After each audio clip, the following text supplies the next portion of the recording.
In lesson 2-3, we'll be learning about coordinate planes, graph points on a coordinate plane. So I'm going to go ahead and flip to the next screen here to talk a lot about our coordinate planes. All right, we have our y-axis. Y goes to the sky. All right, so y goes up and down, and x goes across. Okay, so left and right is your x-axis. So we have our y-axis. It's labeled right there. Our x-axis. It's labeled right there. All right, so that's kind of what it's talking about here, coordinate plane. A coordinate plane, we have these 4 quadrants. Okay, it goes counterclockwise, quadrant 1, 2, 3, and 4. Notice that they are labeled with Roman numerals, 1, 2, 3, and then IV stands for 4. Again, x-axis, you can say x across,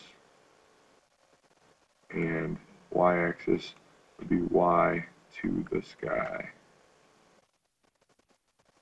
All right, the origin, if we look here at the next page, origin, notice it's in your notes. Origin is the point 0, 0. So we say 0, 0 is this point right here. That's your origin. So if I ask you where the origin is, that's 0, 0. It's where your x and y axis meet. Ordered pairs.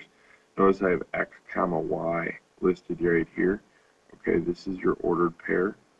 All right, so oftentimes when you are given a plot or a coordinate to plot on the coordinate plane, they're going to give you an ordered pair. Now the first item is your x coordinate, the second item is your y coordinate. So if you were given, like let's say 2, 3, well, it's always x, y. All right, so x is 2, so you got to go to the x-axis 1, 2, all right, and then y is 3, so 1, 2, 3, so your point would be right there, and we would say it's in quadrant 1.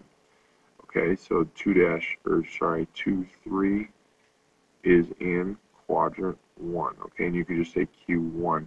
Now notice that I always list the ordered pairs inside of parentheses. So just like the example here, 0, 0, 2, 3, x, y, they're always inside the parentheses. That's how we write it. Now if we look quadrant 1, if we look at the x-axis and the y-axis, they'd both be positive. X is positive, y is positive. So these are always going to be positive, positive values. All right, we look at quadrant 2, x is negative, so I'm going to go negative, but y is still positive, so we're going to make that positive. Quadrant 3, x is negative, y is negative, so if you ever see a negative and a negative value, you know we're going to be in quadrant 3. And in quadrant 4, x is positive, but y is negative. So if you kind of get in the habit of knowing that you see a positive, positive, you know we're quadrant 1. You see a negative, negative is quadrant 3. If you see a mixture, you know we're either 2 or 4, and you got to determine which one based on your x and y values, whether they're positive or negative. All right, let's take a look here. It says write the ordered pair that names point R, then state the quadrant in which the point is located. So you're going to have plenty of these in your homework tonight. So R, we can say R, and we'll put parentheses. Okay, now we got to count. Always do your x axis first. Start at your origin and count. We can go 1, 2. So we're negative 2 on the x axis, and then we go up. 1, 2, 3, 4 on the y-axis. Now, what quadrant is this? Okay, I know that this is quadrant 1, this is 2, this is 3, and this is 4. Okay, so we would say Q2. Now, notice I have it in Roman numerals. That's how we write our quadrants when we're dealing with the coordinate plane. So our answer would be R is parentheses negative 2, 4, parentheses, quadrant 2. Okay, and that answers our question. You're going to have the graph in your book. You won't have to copy the graph to your paper, but it would be helpful for you to, you know, kind of use your finger on your book and count those out. And this is all I would need here for your answer.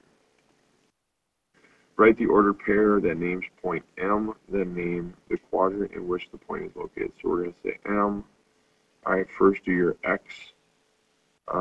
x-axis, so 1, 2, 3. Then we're going to do our y-axis. We're going down 1. If you go down, it's negative, and that would be quadrant 1, 2, 3, 4. So quadrant 4. We could say Q, I, V. That's how you write the Roman numeral 4. All right, now it says graph and label point M at 3, 5. So I'm going to go ahead and start at the origin. Now, 3, notice it's always x comma y. All right, you got to do your x-axis first. We'll go 3, we'll go 1, 2, 3, and then we'll go up 5. 1, 2, 3, 4, 5. So this right here is point M. And then it says graph and label the point G at negative 2, 0. Again, you start at the origin, you go negative 2, and 0 is right on the origin. So we're going to leave it right here, and we'll label that point G. All right, now, so we might need to use some graph paper or grid paper here for this assignment. Using these little arcs here, that is acceptable. You know, that's kind of like showing your work here when we're graphing. So if you do that, go ahead and leave it there on your graph. All right, geography. It says use the map of Utah shown below. In which quadrant is Vernal located? Okay, Vernal is right in this quadrant here. And if I look back at my notes, it says that quadrant 1, 2, 3, and 4. So now we'll go back to our Vernal, and Vernal is up here in this upper right-hand quadrant, so that would be quadrant 1. So you can just say Q, I. All right, use the map of Utah. In which quadrant is Tremonton located? Okay, well, it goes 1 and then it goes 2. So we can say 2, so we can say Q, I for quadrant 2. And which of the cities labeled on the map is located in quadrant 4? So it goes 1, 2, 3. This one here is 4, so we would say Bluff is located in quadrant 4. Name a city from the map of Utah that is located in quadrant 3. Again, we start here, we go 1, 2, and then we have 3. So Cedar City is the answer that is located in quadrant 3. Bluff, again, we already said is in quadrant 4. All right, now it says graph the point Y at 3, 2. So let's do that one first. So 3, we'll go 1, 2, 3, and then up 1, 2. There's your coordinate Y. Okay, so notice I didn't use the arcs this time. You don't need to, but you can still see me counting it, just like I'm using the arcs. All right, now point Z is at negative 4. So again, remember, it's always X first, Y second. X is across, Y is to the sky. All right, so X is negative 4, 1, 2, 3, 4. And then Y is 3, 1, 2, 3. Okay, and so we have our point Z here. Now, it might be good for your notes to go ahead and, you know, just kind of go 1, 2, 3. So we said plus 3, and then we went 1, 2. So that's your plus 2. And then here, you could say 1, 2, 3, 4. That's your minus 4. And then your 1, 2, 3. And that's your plus 3. Okay, so for your notes, you might want to have that in there so that way when you're looking at this for a quiz or a test, you kind of remember what those numbers mean and what to do. Now graph point A, 2, negative 2. So again, start at the origin. Now 2 is first, so that's your X. So we go 1, 2. So we'll say plus 2. And then negative 2. So we're going to go down 1, 2. That'd be your negative 2. We'll plot our point, and that is point A. All right, so now if we wanted to, we could say that Y is in quadrant 1.